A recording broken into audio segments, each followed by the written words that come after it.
देखो क्लास 12 वाले आज हम लोग एक बार ITF का आइडियाज़ डिस्कस कर लेते हैं। ITF inverse trigonometric functions. Okay, inverse trigonometric functions पढ़ने से पहले हम लोग बेसिक और कुछ चीज़ें एक बार रिकॉल कर लेते हैं चैप्टर 1 का। चैप्टर 1 में हम लोगों ने फंक्शंस के टाइप देखे थे, राइट? क्या क्या टाइप देखा था? एक तो 1-1 फंक्शंस देखे थे और एक ऑन-टू फंक्शंस देखे थे। 1-1 फंक्शंस एंड ऑन-टू फंक्शंस।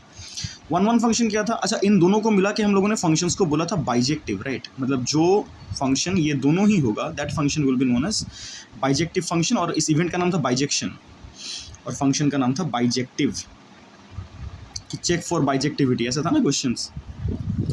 तो इसी पर्सपेक्टिव में 1-1 का भी और एक नाम था क्या?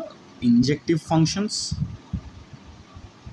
और ऑन-टू का था सर्जेक्टिव फंक्शंस। इंजेक्टिव सर्जेक्टिव मिला के बाइजेक्टिव बन रहा था। तो बाइजेक्टिव फंक्शन का आइडिया क्या था? अगर हम लोग इसको सिंपल वो एरो डायग्राम से देखें, शिट एरो का स्पेलिंग भूल गया, एनीवेज सपोज एक सेट है, डोमेन जो होगा और रेंज जो होगा, अगर बाइजेक्टिव फंक्शन हुआ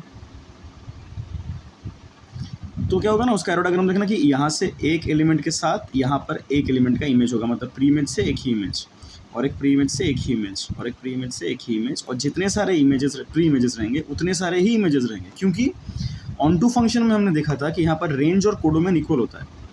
क्या है? मतलब यहाँ पर number of elements in domain and number of elements in codomain will be equal. ये था बाइजेक्टिव फंक्शन का बेसिक एक अंडरस्टैंडिंग, राइट? जो हम लोगों ने चैप्टर 1 में पढ़ लिया था। अभी इसका ग्राफिकल रिप्रेजेंटेशन तुम्हें जानना ज़रूरी है ITF समझने के लिए। ग्राफिकल रिप्रेजेंटेशन क्या होता है कि सपोज एक इनपुट का एक आउटपुट, ग्राफ में कैसे पुट करते हैं हम लोग? एक इनपुट का एक आउटपुट आएगा, यहाँ पर कहीं पर आया, सपोज इस इनपुट का कहीं पर यहाँ पर आउटपुट आया, इस इनपुट का कहीं पर यहाँ पर आउटपुट आया, ऐसा कुछ हुआ। मतलब ऐसा एक ग्राफ सपोज बना। ये ग्राफ देख के तुम बोल पाओगे कि जिस फंक्शन का ये ग्राफ है वो ग्राफ बाइजेक्टिव है कि नहीं? सिर्फ ग्राफ देख के कैसे बताओगे? तुम्हें ग्राफ में ऑब्जर्व करना है कि कोई दो वैल्यूज़ के लिए एक्स एक्सिस के ऊपर कोई दो वैल्यूज़ के लिए वाई में क्या सेम वैल्यू आ रहा है? मतलब देखो ना, यहाँ पर रैंडम से उठा लो, यहाँ पर मैं एक उठा के वैल्यू देख रहा हूँ, इसका वैल्यू ऐसा आ रहा है, ठीक है? ये वैल्यू क्या कोई और पॉइंट के लिए आ सकता है? यहाँ पर देखते हैं, देखो अलग वैल्यू आया, यहाँ पर देखो अलग वैल्यू आया। अगर हर एक पॉइंट के लिए वाई का वैल्यू अलग अलग आ रहा है ना, तो वो बाइजेक्टिव फंक्शन है। इसका मतलब क्या? इसका ऑपोजिट देखो तो क्लियर हो जाएगा। सपोज एक फंक्शन हम लोग बोल रहे हैं ऐसा है, सपोज ऐसा एक फंक्शन का ग्राफ बना, देखो ध्यान से, यहाँ पर मैं एक्स का वैल्यू ले रहा हूँ, देखो इसका ना वाई क्या आ रहा है, इसका एक्स का एफ एक्स क्या आ रहा है, यहाँ पर कुछ एक आ रहा है। सपोज मैं बोला ये 2 लेने से यहाँ पर 5 आया, सपोज मैं यहाँ पर और एक बार ले रहा हूँ, सपोज 7 लिया मैंने, देखो 7 लेने से भी वो 5 में ही आ रहा है ग्राफ, मतलब दोनों इनपुट का एक आउटपुट हो गया। तो इसको अगर हम लोग एरो डायग्राम में सोचो तो क्या होगा? देखो दो इनपुट का आउटपुट सेम आ गया, ऐसा तो होना नहीं चाहिए। तो बाइजेक्टिव तो हम लोगों ने एरो डायग्राम में समझ लिया था, ग्राफिकली समझना ज़रूरी है अभी ITF को समझने के लिए। ग्राफिकली हमने क्या स्टडी किया कि ग्राफिकली कोई दो इनपुट का अगर आउटपुट एक आ गया तो उसका मतलब वो ऐसा डायग्राम बनेगा, ऐसा डायग्राम बना तो वो बाइजेक्टिव नहीं होगा। बाइजेक्टिव ना होने से प्रॉब्लम क्या है? इतना कुछ हम लोग बाइजेक्टिव के ऊपर ध्यान क्यों दे रहे हैं? फर्स्ट थिंग इज़ दैट, वो समझो पहले। टॉपिक ये है कि हम लोग जब चैप्टर 1 पढ़ रहे थे ना, चैप्टर 1 में हम लोगों ने पहले तो 1-1 पढ़ा, फिर ऑन-टू पढ़ा। सिलेबस से एक पार्ट ना हट चुका है, पता है? इस मतलब इन दोनों को मिला के बाइजेक्टिव बोला था हम लोगों ने। तो चैप्टर 1 में ना और एक फंक्शन था जो अभी हम लोगों को सिलेबस में नहीं पढ़ना पड़ रहा है, 2024-25 का बैच का बात कर रहे हैं।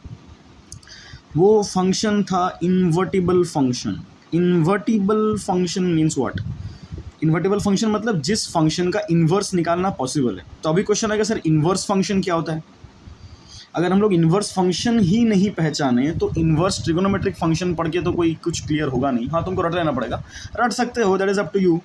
मैं अंडरस्टैंडिंग के बिहाफ पे चल रहा हूँ बोल के ये समझा रहा हूँ। देखो इन्वर्टिबल फंक्शन मतलब पहले तुम्हें तो इन्वर्स समझना पड़ेगा, मतलब जो फंक्शन का कोई एक फंक्शन अगर एफ एक्स हुआ उसका इन्वर्स फंक्शन होगा एफ इन्वर्स एक्स, ऐसा। तो इन्वर्स फंक्शन का एकदम बेसिक, एकदम फुद्दू लैंग्वेज में मतलब क्या होता है?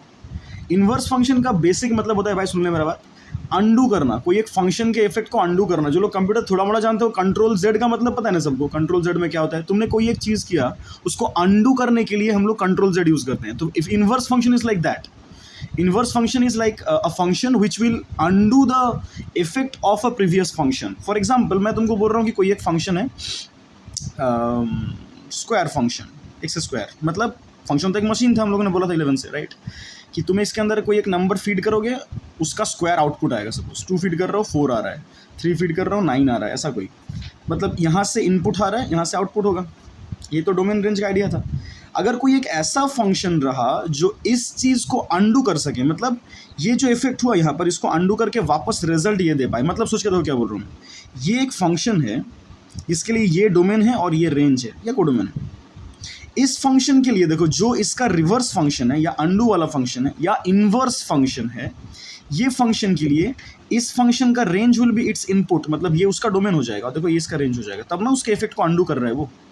ये कौन होगा? ये रूट होगा, पॉजिटिव रूट होगा बेसिकली। मतलब देखो 1 का रूट पॉजिटिव में 1 आएगा, 4 का रूट पॉजिटिव में 2 आएगा, 3 का रूट, देखो तो इस फंक्शन का इन्वर्स फंक्शन ये हो गया। So basically inverse function means कि जो एक फंक्शन के इफेक्ट को अंडू कर सकता है, that is what we call as inverse function. तो इतना कुछ क्यों बक रहे हैं? इसके साथ बाइजेक्टिव का रिलेशन है इस दुनिया में? मैं तुमको बोल रहा हूँ, सपोज एग्जाम्पल ले लो, मेरे पास 50 फंक्शंस हैं, तो इधर उधर का कुछ मिला के ये वो करके 50 फंक्शंस है मेरे पास। ये 50 के 50 फंक्शंस ना ज़रूरी नहीं है कि इन्वर्टेबल होगा। मतलब बोलने का मतलब ये है कि हर एक फंक्शन का इन्वर्स निकालना पॉसिबल नहीं है, हर एक फंक्शन का इन्वर्स नहीं होता। कुछ हो सकता है कि इसके अंदर 40 फंक्शन का इन्वर्स निकालना पॉसिबल है और 10 का निकालना पॉसिबल ही नहीं है। तो हम लोग आइडेंटिफाई कैसे करें कि कौन सा फंक्शन का इन्वर्स निकालना पॉसिबल है और कौन से फंक्शन का इन्वर्स निकालना पॉसिबल नहीं है? ये सिंपल सा बात है भाई, बाइजेक्टिविटी उसीलिए चेक कर रहे थे हम लोग कि जो फंक्शन बाइजेक्टिव होगा, only that function can be like in that function can have N inverse function. तो कोई भी फंक्शन जो बाइजेक्टिव नहीं है उसका इन्वर्स भी निकालना पॉसिबल नहीं है। पहले ये समझो, इन्वर्स ट्रिगोनोमेट्रिक फंक्शन पढ़ने से पहले इन्वर्स का अगर मतलब नहीं समझे तो ट्रिगोनोमेट्रिक फंक्शन तो बाद में देखा जाएगा। इन्वर्स का मतलब ये होता है कि कोई भी फंक्शन जो एक प्रीवियस फंक्शन के इफेक्ट को अंडू कर देगा। अभी इन्वर्स कोई फंक्शन का होगा कि नहीं, कैसे पता करोगे? तुम्हें चेक करना है कि वो बाइजेक्टिव है कि नहीं। अगर वो बाइजेक्टिव हुआ, then and only then it can have an inverse of that function whatever it is. तो पहले हम लोग बाइजेक्टिविटी का मतलब समझे चैप्टर 1 में। बाइजेक्टिविटी के साथ ये चैप्टर रिलेटेड है, ऐसे ही नहीं कि अंधाधुन कुछ भी दे दिया गया। बाइजेक्टिव अगर कोई फंक्शन हुआ, then and only then inverse function करना उसका पॉसिबल है। पहले ये समझो, ये हम लोग चैप्टर का फर्स्ट वीडियो दे रहे हैं, इसके बाद और भी 2 वीडियोस आएंगे डिफरेंट टाइप्स ऑफ न्यूमेरिकल्स लेके। बट पहले ये कॉन्सेप्ट समझो, बाइजेक्टिव होगा तब वो इन्वर्स होगा। अभी बाइजेक्टिव होने के लिए ग्राफ कैसा होना पड़ेगा बोला हम लोगों ने, जहाँ पर ग्राफ रिपीट नहीं होना चाहिए इन 2 इनपुट के लिए एक वैल्यू। मतलब हम लोगों ने चैप्टर 1 में उसका एरो डायग्राम समझ लिया था, उसका थ्योरी समझ लिया था, लेकिन ग्राफिकल रिप्रेजेंटेशन जानना जरूरी है इस चैप्टर को समझने के लिए, आईटीएफ को समझने के लिए, क्योंकि आईटीएफ में हम लोग स्टडी करेंगे ग्राफ के बिहाफ में ही। ये समझो पहले। मैं तो थक गई भाई।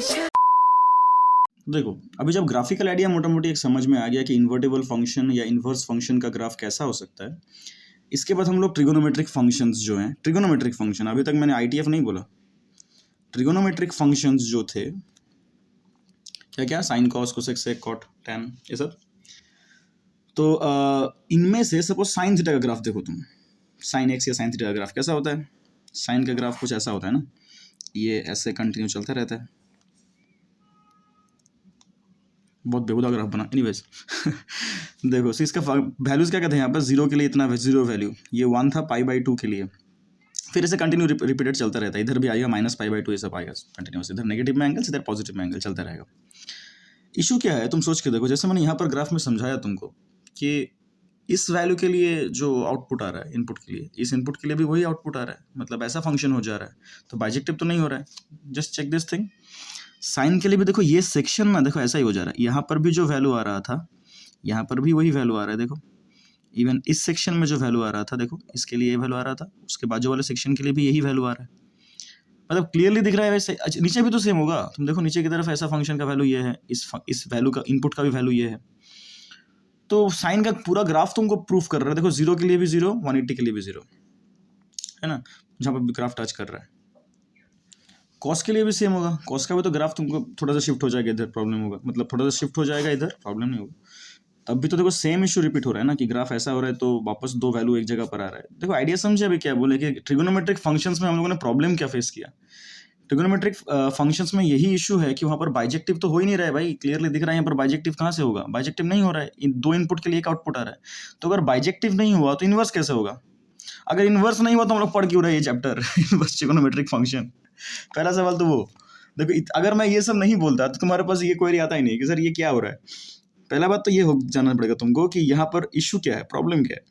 कि देख रहे हैं भाई बाइजेक्टिव नहीं हो रहा है, तो बाइजेक्टिव नहीं होया तो इन्वर्टेबल भी नहीं होएगा, इन्वर्टेबल नहीं होगा तो आईटीएफ का क्या मतलब पढ़ने का। इसीलिए हम लोगों को पहले ये बात जानना चाहिए होता है कि बाइजेक्टिविटी और इन्वर्टिबल का रिलेशन क्या है, जैसे हम लोगों ने अभी देखा इसके पहले। तो ग्राफिकल अगर तुम नहीं समझते तो ये प्रॉब्लम फेस नहीं करते, मतलब ये प्रॉब्लम को अगर बाद में फेस करते आंसर नहीं मिलता तुमको, तो पहले ये कॉन्सेप्चुअली ये बात को एक्सेप्ट करना जरूरी है, ग्रैब करना जरूरी है, समझना जरूरी है। इसके बाद देखो हम लोग कैसे करेंगे। तो हम लोग को तो क्लियरली यहाँ तक पता चल चुका है कि भाई इन्वर्टेबल तो ये चीज़ नहीं है। जो ग्राफ हम लोगों ने साइन कॉस का ड्रॉ किया वो इन्वर्टेबल तो नहीं है। अभी हम लोग कुछ कंडीशंस ऐसा अप्लाई करेंगे इसके ऊपर, साइन के ऊपर, कॉस सब के ऊपर, ताकि वो नॉन इन्वर्टेबल फंक्शन जो था वो इन्वर्टेबल में कन्वर्ट हो जाए। ये जानना बहुत ज़रूरी है कि हम लोग एक फंक्शन को इन्वर्स जो नहीं निकाल, मतलब इन्वर्स जहाँ निकालना पॉसिबल नहीं है उसका इन्वर्स कैसे निकाले, दैट इज द क्वेश्चन। अभी हम लोग अगर उस चीज़ को सोचे कि एक फंक्शन जो बाइजेक्टिव नहीं है, वो इन्वर्स भी नहीं है, तो ये फंक्शन को अगर मुझे इन्वर्स करना है तो पहले तो बाइजेक्टिव करना पड़ेगा। तो एक फंक्शन को बाइजेक्टिव कैसे टर्न करें, देखो इसका भी आंसर मिल लगे। मैं तो फिर से थक गई। देखो ये दोबारा साइन एक्स का ग्राफ, 0 में 0, π/2 में 1, पाई में 0 चलता रहेगा, इधर इधर भी चलेगा, -π/2 में वैल्यू था उसका -1, ऐसे ग्राफ था।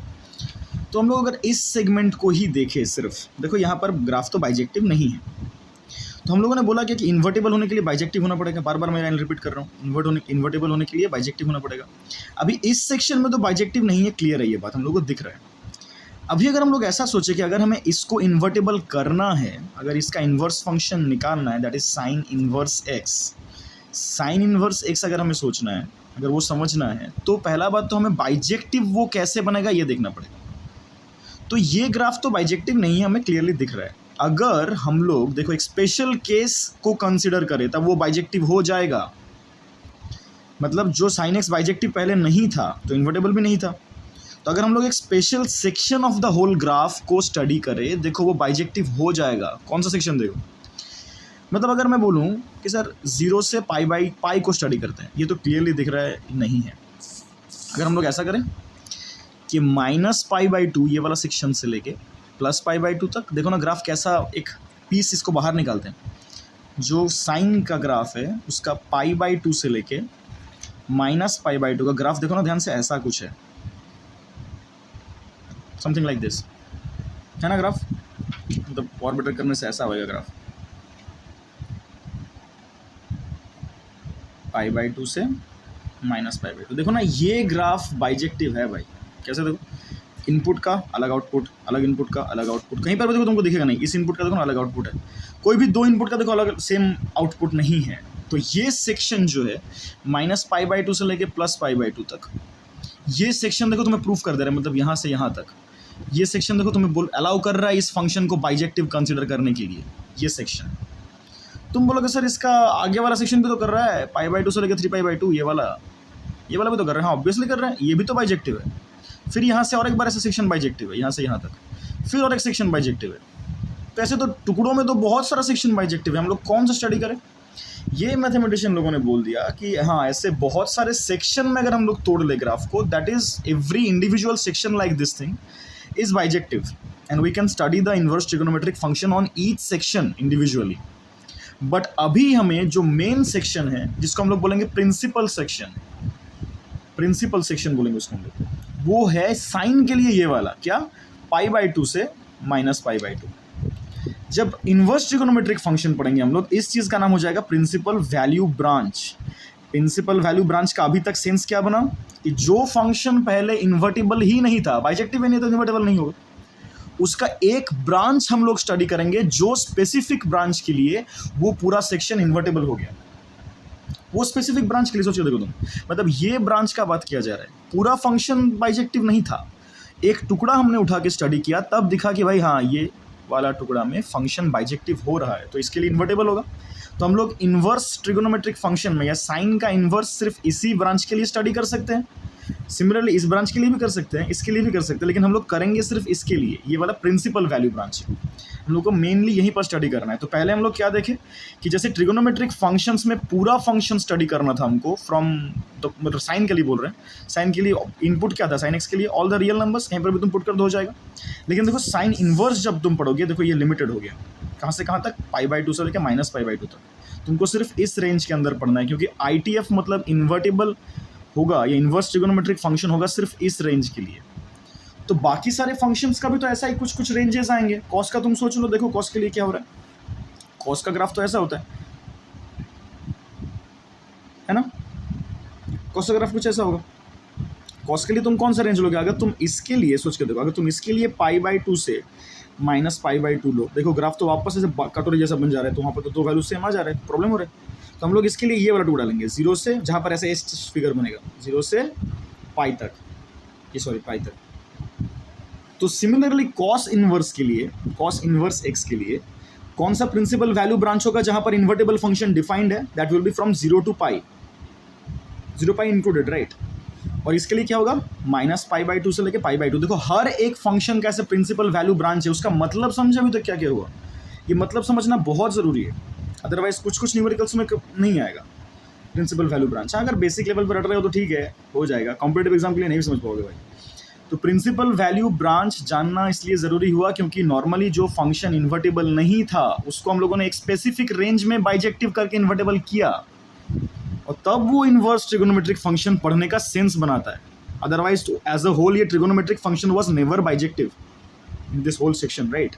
सो इट वाज नेवर इन्वर्टेबल। तो ITF का पढ़ने का कोई सेंस ही नहीं बनेगा तब। तो ITF पढ़ने का सेंस तब बनेगा जब तुम ये प्रिंसिपल वैल्यू ब्रांच का सेंस बना चुके हो, जब तुम बाइजेक्टिविटी और इन्वर्टिबिलिटी या इन्वर्स करने का कैपेबिलिटी जो है वो दोनों का सेंस कॉम्बाइंड तरीके से बना चुके हो कि भाई क्या होता है ग्राफिकली मतलब इसका।